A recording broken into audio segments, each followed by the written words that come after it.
Hello my viewer, welcome to my encouragement channel, whereby I continue with what I was talking about last week.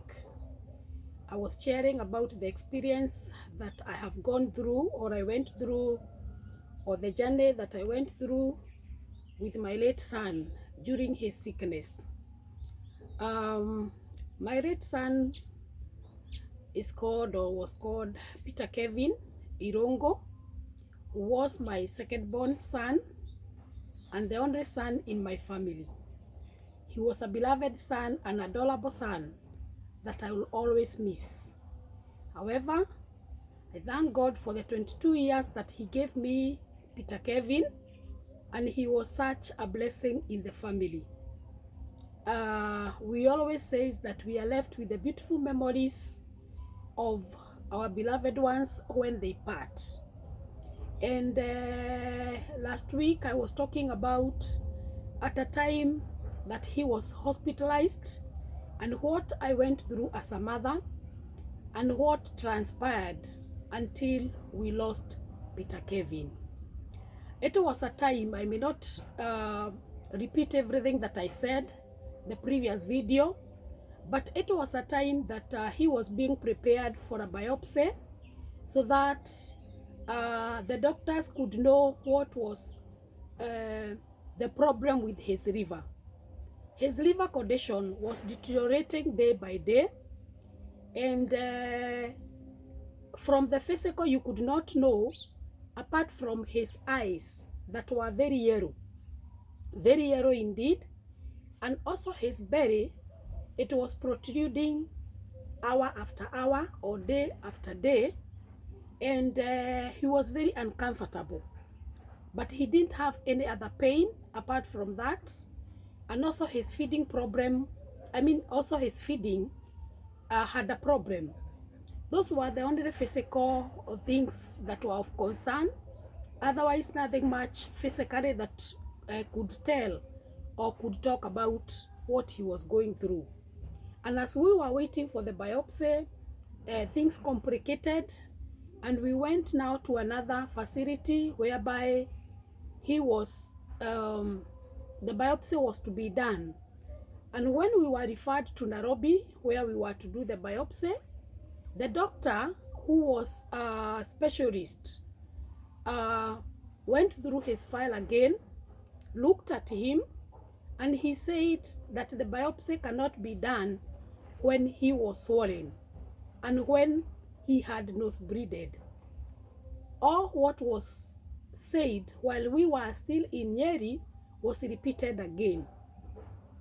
And this was a very sad moment for me, because it was like, this is an end. There is nothing else to be done. And when it was being said by specialists, people who were qualified, doctors who knew what they were doing, and they were saying it cannot be done, and they were not giving an option, but they were saying it cannot be done in his condition until it changes. To me, it was like he is now going to die and there was nothing else to be done. So this one really traumatized me. It really gave me a very difficult time, a very hard time, a very hard moment that I don't think I've ever had or I've ever felt the way I felt. We had gone to Nairobi with an ambulance, and we went back to Nyeri with the same ambulance, feeling very, very devastated. And when we went back to the hospital, it now reminded me of the cousin to my mother, who had done, or who had a liver problem, and he went through a transplant in India. And now I called a friend of mine and a cousin, and I told them I want to hear that story. To me, all was not lost. I don't know, I was feeling that I cannot just lose my son. I believed that there was something that could be done. And when we talked with this relative, she explained to us what she went through, And she even told us she can give us the number of the specialist, the river specialist who operated on her, and how the process started. And immediately after that, I consulted the physician who was seeing him then, and he didn't have a problem with that. And they exchanged numbers. They called and they talked about the condition. And immediately we talked with the management, and they gave us a letter. And this specialist was in a hospital called Medhill in Eldoret. And the arrangements were done, and we were referred to Eldoret, whereby we were to meet with the specialist. And within no time, we traveled to Eldoret with our ambulance, or from the facility that I work, to Eldoret. It was a long journey, but to me, I think that's what I was looking forward to see. So in a company of my very close friend, who has always stood with me, and a psychologist, we went to see the doctor. We found him waiting for us. That is something that I've never seen in my life. Doctor waiting for you. He was an Indian doctor, or there were Indian doctors who were waiting for us, and immediately they welcomed us. They started doing the test there and then. After they took the history, of course, everything that was done in the other facility where I was working, it was already sent. So the doctor had the prehistory with him, and now here he was ready to start the journey with us. And after examination, that was that day, we were admitted there, and we stayed there for a whole week. While we were there, many investigations were done. Some were sent to India, and others were done there. And within a day, the doctor was ready, and he had information or feedback to give us. And this is what he told us. He told us that my beloved son had a span of 3 months to live. It was very painful to hear that. But of course, he was very sincere with us, that my son had a span of 3 months to live. And within those 3 months, we needed a very urgent liver transplant. And he told us that we need around 5 million to carry out that transplant. This Indian doctor was called Dr. Mohan. He was so friendly to us. He was so promising. And I pleaded with him. And I told him, I asked him if he would do, or he would carry that procedure, even when we don't have the whole amount of money. And he agreed, and he told us if we get half, he can carry that procedure, half of 5 million. And I continued bargaining with him, and I requested him if we would get 2 million, if he would start the procedure, and he accepted. And I remember my head was working like a computer. I didn't sleep the entire week that we were in Eldoret. I didn't sleep. I did not fail to sleep because I was sick, though I was psychologically sick. But I was working like a computer, trying to calculate, listing names of friends and people who would support me immediately, trying to think of what can be done to save the life of my son. And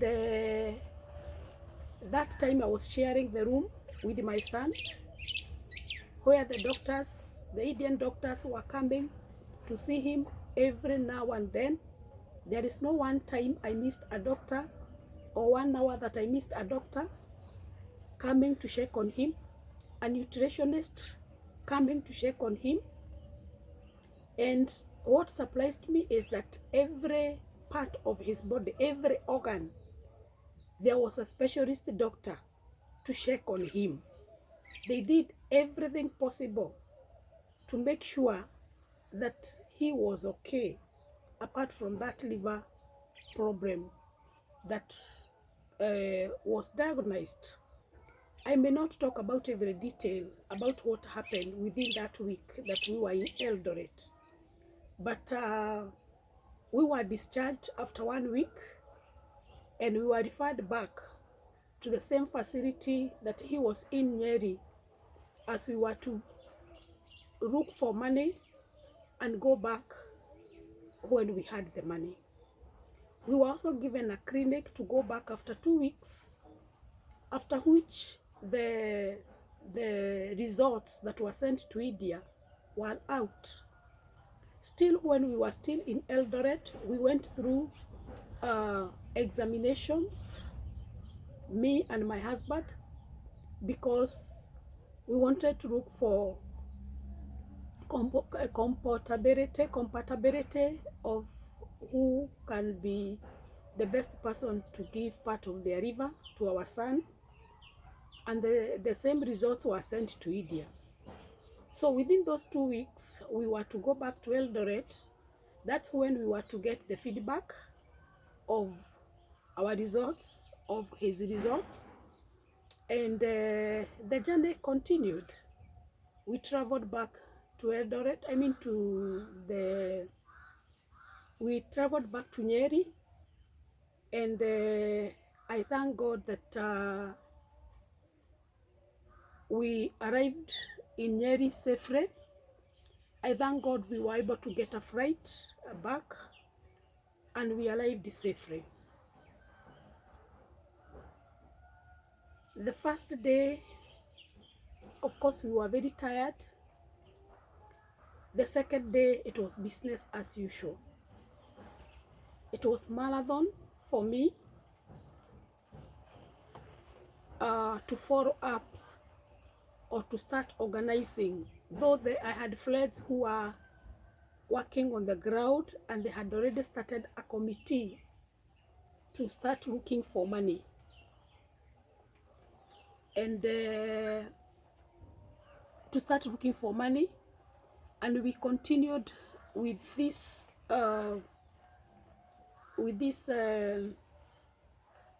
plans of looking for money. And within that 1 week, we had raised almost 500,000 from friends, as we were looking forward for the fundraising. We had already planned that we are going to have our fundraising on 1st of August. That is the day that we set, so that we may have the fundraising. But before 1st of August, we were to go back to Eldoret for our test and for everything else, and also to get the day fixed so that we could go for the operation. And those plans were underway. Kevin was very good the second day. Of course, not very good as per se, but it is very good at as far as his condition was concerned. The second day, he was a bit down. And the third day, he was also very down. And the fourth day, after leaving Eldoret, I noted that he was not very active like he was before. Kevin was very gifted in what do we call it? In drawing. He was I'm not using the right words, but he was an artist, or he was drawing things that could really tell you that he is gifted. And while he was in Eldoret, He wrote the names of all the nurses who were attending to him, all the doctors who were attending to him in an artistic design, and he gave them as gifts. Next video, I'm going to show you some of the work that he did while he was in Eldoret. And this was, anytime he was not asleep, he could wake up, have his desk, and start doing the drawings. And they were very nice, very smart drawings. And he was very, very passionate about what he was doing. So he did this to Dr. Mohan. He did this to the other doctors with their names. He did this to the nurses that were attending to him, and the nurses were very happy. They were very excited of this kind of work. And even when he went back to Nyeri, he started doing the same to the nurses that were still attending to him. And that day, the fourth day, I asked him why he was not drawing. And he told me he was thinking of something that he wanted to draw, something different from what he was drawing. And he told me that he has something new that he wants to add on top of what he has been drawing, and that's what he is thinking about. And it really marveled me. However, I didn't concentrate so much on it. He told me he wanted to rest, and then he will draw after he wakes up. Then the following day, the fifth day, that was on Thursday,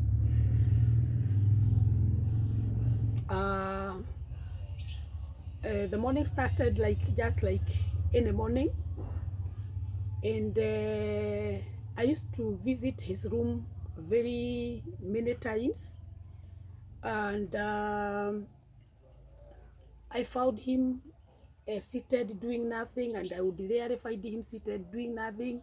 He was very busy drawing or doing things, but he was not doing anything. And I asked him, and he told me he is just relaxing. I didn't take much of his time. I left him, and by that time he told me he needed some fruits, and he told me specifically the kind of fruits that he needed. And because I was staying near the hospital, I went and prepared the fruits. I came back with the fruits, and I found him sleeping. He told me he had just fed, and he didn't want to take the fruits immediately. That was fruit salad. And then he told me that he wanted to rest a bit, and then he will wake up and take the fruits. And I left him. I didn't want to bother him. I went, I left him, and after an hour I came back. I realized that he had already taken the fruits, and there were many, so I doubted whether he really took the fruits. And one of the housekeepers told me and reassured me that he had taken the fruits, and even the bedmate who was with him told me that he had finished those fruits, and I was very happy.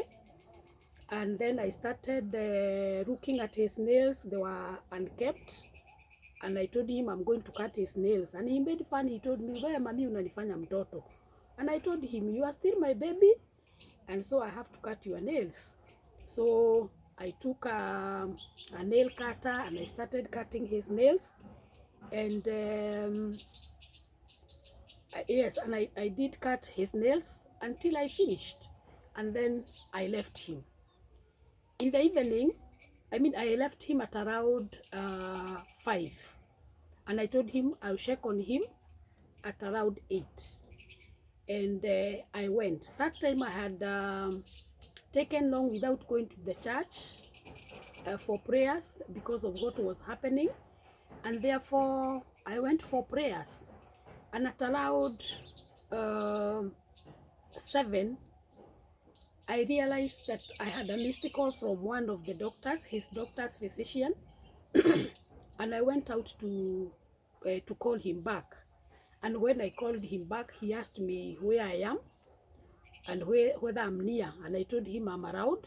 So I rushed to the hospital. That was around 7:30.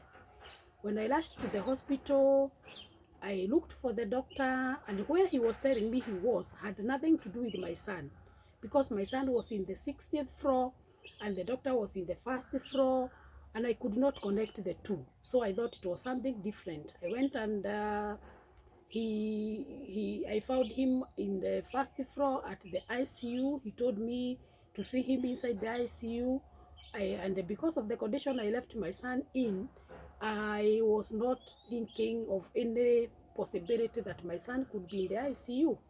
And when I entered in the ICU, he started telling me that things changed, and Kevin complicated, and it was like, what happened? I was not even waiting for him to tell me what happened. I was asking him where he is, and he directed me to where my son was. It was very sad. The way I looked, the way I found him, it was very hard.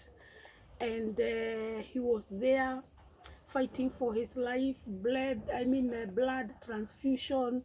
He had vomited blood, and his body was pale, and he was just there helpless. And he called me, and even as I was answering him, I was asking him what happened. I didn't leave you in this state. What has happened? And he was not able to explain why, though he was telling me he just vomited. And I just got confused. I cannot really tell how I behaved, though I'm being told I collapsed severally. And that was the beginning of another tough journey. I may not explain every detail of what I encountered in the ICU, but I want to tell you that he vomited again while I was there, and he vomited blood. He vomited pieces of part of his body, pieces of meat while I was there, while I washed. And it was so painful for me. It was so bad, so difficult. And I cannot really say anything, but I saw him just leaving me, and I started bargaining with God and telling him, I wish I'm the one who is living and not him, because I really saw his life going. And I told God, I wish you are taking me and not my son. I bargained with God. I cried. I got mixture of feelings, and it was difficult for me. And many things happened in the ICU.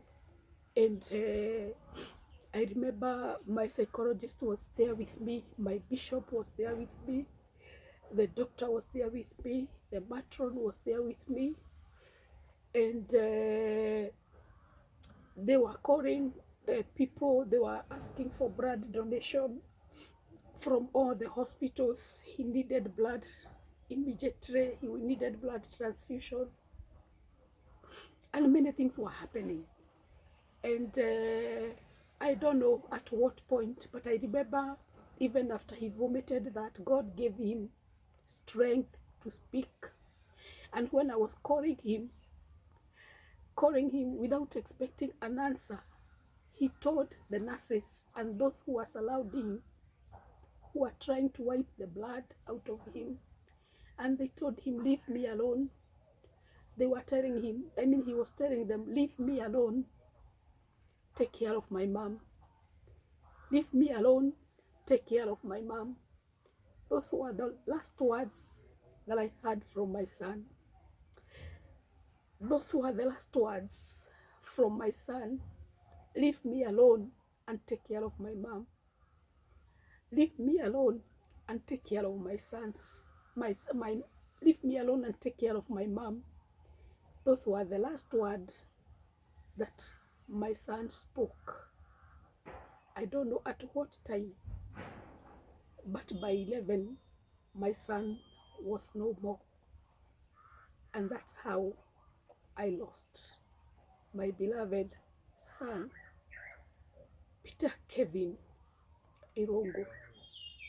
May his soul rest in eternal peace.